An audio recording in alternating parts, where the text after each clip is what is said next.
Hello viewers and welcome to the latest episode of The Huddle. Tim Poole here, editor of Gambling Insider and Gaming America, and I'm with Kristine Marsilio, associate at Duane Morris. Kristine, thanks for joining us. Thank you for having me on the huddle. It's a pleasure. Yeah, our pleasure to speak to you as well. Yourself and a colleague recently wrote an article for our Gaming America magazine, a little bit about gaming M&A and kind of maybe there's regulatory aspects to it. I thought this would be a perfect opportunity to maybe follow up a little bit about that. But to start off with, wanted to know if you could tell me a little bit about your role and your experience and how you guys kind of approach and work with M&A at Duane Morris. Sure. Well, I'm an associate attorney at Duane Morris. At the firm, I practice all areas of gaming law, from sports wagering to iGaming to draft fantasy. And I practice some areas that fall out of sort of traditional what's considered gaming, but are related, freemium sweepstakes, card breaking. With our clients, we assist largely in analyzing the legality of their specific operations, both under federal law and any applicable state laws and regulations. We help them to draft internal, documents necessary for their gaming operations. And we really help them to obtain any necessary licenses or approvals that are needed for them to launch gaming or to complete a gaming transaction, such as a merger and acquisition. And when we have a client that's interested in an M&A deal involving a licensed gaming entity, really much of our time can be spent on that M&A. My role in that regard is typically helping to analyze what gaming licenses are involved, how the M&A is going to impact those licenses, and what new licenses or approvals that we're ultimately going to need to close on the business transaction. Interesting, as you say, it sounds like that these are no easy tasks that will take certain amounts of time for sure. I think I'm expecting a certain answer here, but given the kind of increased consolidation in the industry over the years, has the time that yourself and your colleagues sort of day-to-day, the time you spend on M&A specifically, has that increased as a portion of what you kind of work on? Yeah, certainly. From my experience, I really have seen an increase in the M&A transactions involving licensed gaming entities in recent years. I think a large part of that can really be attributed to the fact that gaming in general right now is really booming. The nation saw, and we continue to see, a rapid growth in sports wagering, really since 2018, when the Supreme Court cleared the way for states to legalize it.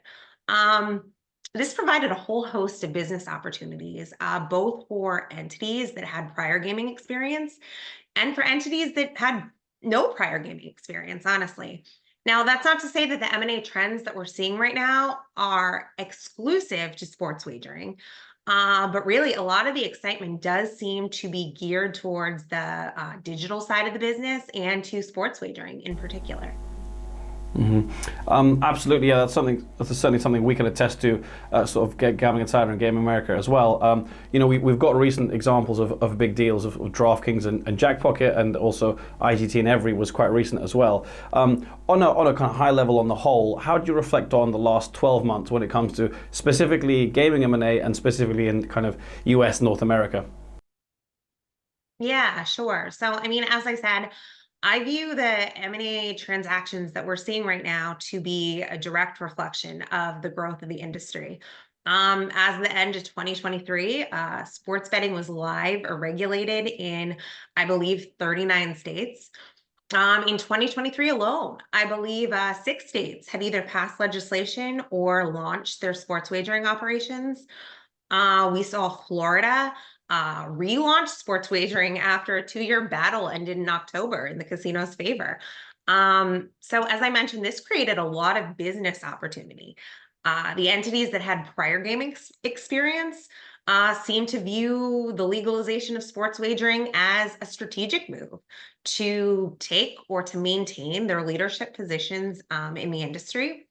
And like I said, we saw entities that had no prior gaming experience, but had experience, for example, in the sports wagering, or excuse me, in the sports industry, look at sports wagering as an opportunity to enter the gaming industry and to cross-sell their products and services.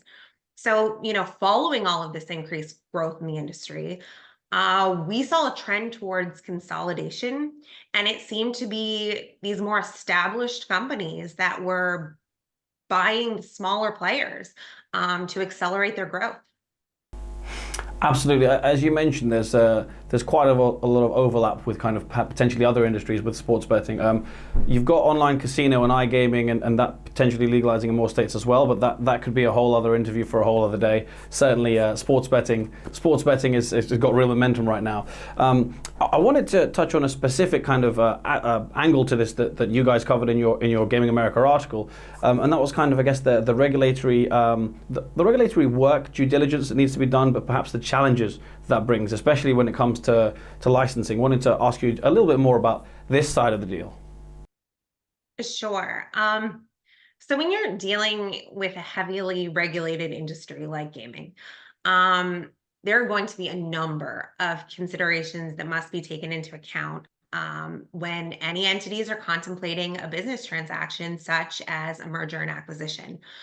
Um, from the beginning, many jurisdictions have strict legal or regulatory prohibitions against the direct sale or transfer of a gaming license. So often these M&A transactions must be carefully structured in a way that maintains the existence and the status of the licensee. And even when that structure is maintained, there are usually, more often than not, regulatory obligations that must be met. These are very state specific, and they're also very specific to the exact type of license that's involved. And they can range from a mere notification to the regulator after the transaction has occurred, that the deal has been completed, to a full pre-approval requirements and licensing and investigation of any new owners or individuals involved. And when these licensing requirements are present, they can be really extensive. Many jurisdictions extend licensing, I mentioned, not only to the applicant itself, but to its affiliates or its parent companies. And there can be individual licensing requirements as well, particularly for people who hold a position of power or have some sort of interest in the applicant or its affiliate. And prior to issuing any gaming license, even as a result of these mergers and transactions, there may be extensive background investigations and sometimes interviews involved. And then, when dealing with this, you have to really take into consider the timing of everything as well. Ideally, you want to ensure a seamless transition, and all keeping in mind that these approvals can take some time. And this is, particularly something you need to pay attention to when an entity holds gaming licenses in multiple jurisdictions that, as I discussed, may have varying timeframes and requirements for these approvals. So it really is important that these considerations are fully vetted by any entities that are considering an M&A transaction in the gaming space. It makes sense that there are kind of all these nuts and bolts and different steps to it, but it still is amazing just how many things you mentioned there that absolutely were involved in, and pretty much behind the scenes, because the headline press release, once a merger is announced or completed, probably won't even go into anywhere near as much detail as that. I wanted to ask you what I think is potentially quite interesting. Have you seen many examples of mergers that have failed, not for business reasons, but perhaps due to the due diligence or maybe one of the many factors that you mentioned there? Yeah. Well, let me put it this way.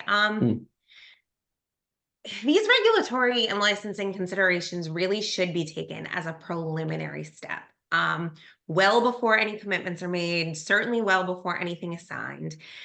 And only once, the parties have a solid understanding of the regulatory requirements that are involved, would I recommend that they go forward with a merger or acquisition.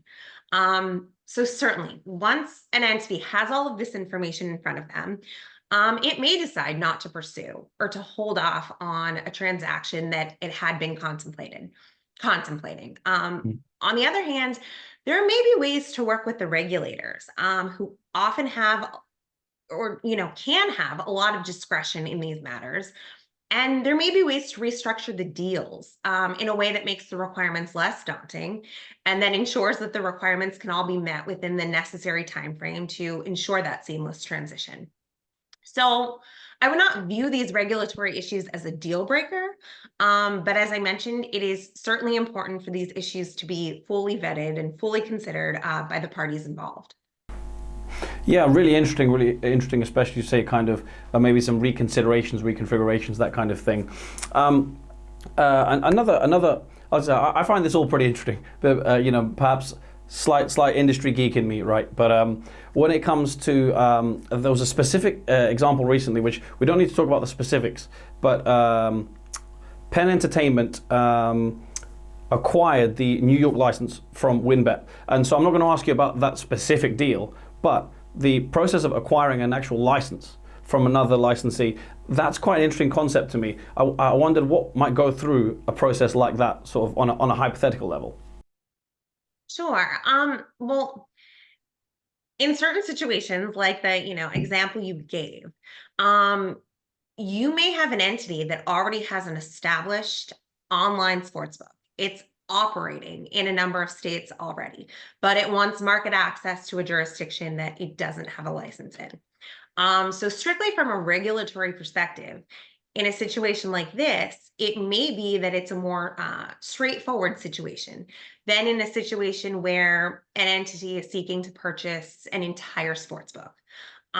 In the latter situation, the acquiring entity may need to purchase multiple entities, particularly if there are multiple entities under the same corporate umbrella that hold the licenses in multiple jurisdictions. So that can be a lot more complicated than one in which you're only talking about the purchase of one particular entity.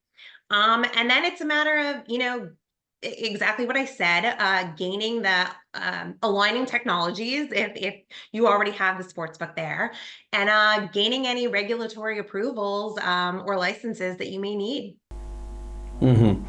As I say, I find that particular example interesting, but as you say, yeah, there's I guess it's certainly with some synergies, it could be a little more straightforward, and certainly big companies in the US who are already operational in kind of several other states, as you say.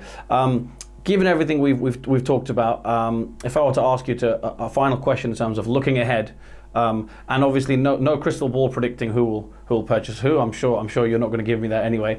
But in terms of looking ahead for the rest of this year, what kind of potential trends can you see, and in general, what can we look for as an industry from gaming M&A? Yeah, so as gaming and the interest in the industry continues to expand, which I believe it's going to, I think we're going to continue to see the expansion of M&A among the players. Among others, two of the nation's most populous states, California and Texas, have yet to legalize sports wagering. And, while I acknowledge that there's some political resistance in these states and other states where sports wagering has yet to be launched, sports betting proponents are hopeful that they can make some progress in 2024. And even without the legalization of sports wagering in additional states, I expect that the M&A trend is going to continue as the legal and regulatory regimes throughout the country related to sports wagering and online gambling become more sophisticated. So I believe we may continue to see this trend, particularly with more established companies that are buying smaller players in order to accelerate their growth in the industry. Mm-hmm. Plenty to look forward to, and I'm sure we'll see plenty more kind of M&A action in 2024. Kristine, fantastic to speak with you. Thanks very much for joining. Yes, thank you for having me. No problem. And to our viewers, thank you for watching.